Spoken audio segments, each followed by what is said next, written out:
Hi ಸ್ನೇಹಿತರೆ, ಎಲ್ಲರಿಗೂ ನಮಸ್ಕಾರ. ನಾನಿವತ್ತು ನಮ್ಮ ಉತ್ತರ ಕನ್ನಡ ಜಿಲ್ಲೆಯ ಹೊನ್ನಾವರ ತಾಲೂಕಿನ ಮಂಕೀಪುರದಲ್ಲಿರುವ ಶ್ರೀ ಕೊಕ್ಕೇಶ್ವರ ಶಂಭುಲಿಂಗೇಶ್ವರ ದೇವಸ್ಥಾನಕ್ಕೆ ಬಂದಿದ್ದೀನಿ. ಸ್ನೇಹಿತರೆ, ದಯವಿಟ್ಟು ನನ್ನ ಚಾನಲನ್ನು ಸಬ್ಸ್ಕ್ರೈಬ್ ಮಾಡಿ, ಲೈಕ್ ಮಾಡಿ, ಕಮೆಂಟ್ ಮಾಡಿ. ಸ್ನೇಹಿತರೆ,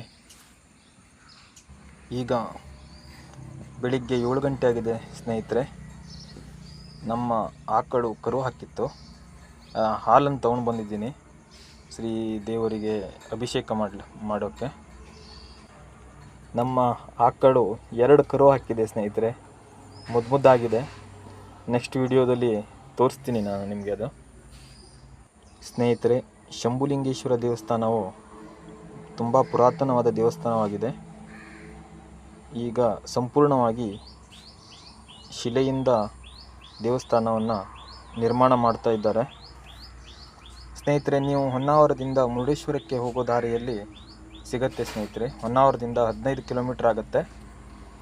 ನೀವು ಮುರುಡೇಶ್ವರಕ್ಕೆ ಭೇಟಿ ನೀಡಿದಿದ್ದರೆ ಶ್ರೀ ಶಂಭುಲಿಂಗೇಶ್ವರ ದೇವಸ್ಥಾನಕ್ಕೆ ಭೇಟಿ ಕೊಡಬಹುದು. ಸ್ನೇಹಿತರೆ, ನಾನೊಂದು 2 ಡೇಸ್ ಬ್ಯಾಕ್ ಒಂದು ಮುರುಡೇಶ್ವರದೊಂದು ವಿಡಿಯೋ ಮಾಡಿ ಹಾಕಿದ್ದೆ. ಅದು ಕ್ಲಿಯರ್ ಬಂದಿರಲಿಲ್ಲ ಸ್ನೇಹಿತರೆ. ಅದು ಫಸ್ಟ್ ಟೈಮ್ ಯೂಟ್ಯೂಬ್ ವಿಡಿಯೋ ಮಾಡೋದ್ರಿಂದ ನನಗೆ ಅದು ಗೊತ್ತಾಗಿರಲಿಲ್ಲ. ಏನೇ ಆಗಲಿ ಆ ವಿಡಿಯೋನ ಅಪ್ಲೋಡ್ ಮಾಡಬೇಕು ಅಂತ ಮಾಡಿದ್ದೀನಿ. ಸ್ನೇಹಿತರೆ ನೋಡಿ, ನಂದಿಯನ್ನು ನೋಡ್ಬೋದು. ಸ್ನೇಹಿತರೆ, ಇದು ಸಾವಿರಾರು ವರ್ಷಗಳ ಹಳೆಯದಾದ ಇಲ್ಲಿ ಜೈನ ಬಸದಿ ಇದೆ. ಸ್ನೇಹಿತರೆ, ನೀವು ಭೇಟಿ ನೀಡಿದರೆ ಅದನ್ನೆಲ್ಲ ನೋಡ್ಬೋದು. ನೋಡಿ ಸ್ನೇಹಿತರೆ, ಇವಾಗ ನಾನು ಎಳನೀರನ್ನು ತಂದಿದ್ದೆ ಸ್ನೇಹಿತರೆ, ಮತ್ತು ಅಭಿಷೇಕಕ್ಕೆ, ಮತ್ತು ಹಾಲು ತಂದಿದ್ದೆ.